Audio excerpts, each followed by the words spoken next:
2020 when pandemic starts, no work, no place to go. So we decided to travel in Charlotte Kingdom. Say hi. So currently we're here in sidewalk. Xerox ng birth certificate ni Kuya Onel. And guys, we have a problem. Wala pa kaming ticket. We're going to EK. Shout out Klook. Uy, huwag yung truck na bakit may ako endorser. We're going to EK and we do not have the ticket yet. Alamin ko. Kaya sana, So, papunta namin doon. Kung anong loloobin ng Panginoon. Kung makapasok kami sa banalutahan. So, ayun. Labas lang kami. Wala pa rin kaming ticket. Walang sagot ang Gcash. Pakita mo. Kaya na yun. That's Kuya Onel. Yes! Our birthday boy! Yes!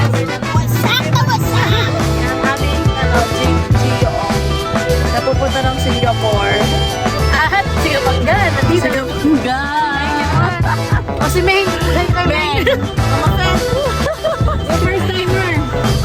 Ito. Ay! Meron kami kasama dito. First time niya mag-EK. So, Sa loob ng 32 years. 3 a.m. pa lang gising na siya. Nagre-ready na siya ng suot niya. Actually, hindi na siya naligo. Wow, naligo ako. Kaya pala pula yung mata niya. 20 So, and kumusta naman kayo, Nel? Kumusta naman yung feeling na aalis ka na? Mag-birthday ka na. Yung feeling na makakalaya ka na. Sa Pilipinas. Kaya pa, para tita mo, umuwi galing mo bansa. Galing Dubai. Kakalis na ako ulit. Okay guys, Okay, so, update lang namin kayo pag Yes. na kami. bye. Sino una?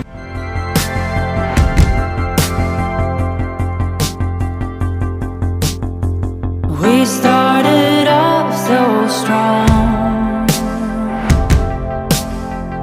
We had our dreams to follow.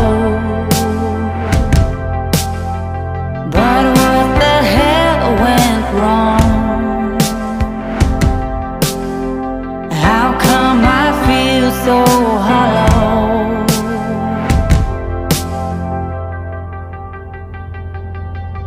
It's more than this that meets the eye. To eat and breathe, to live or die.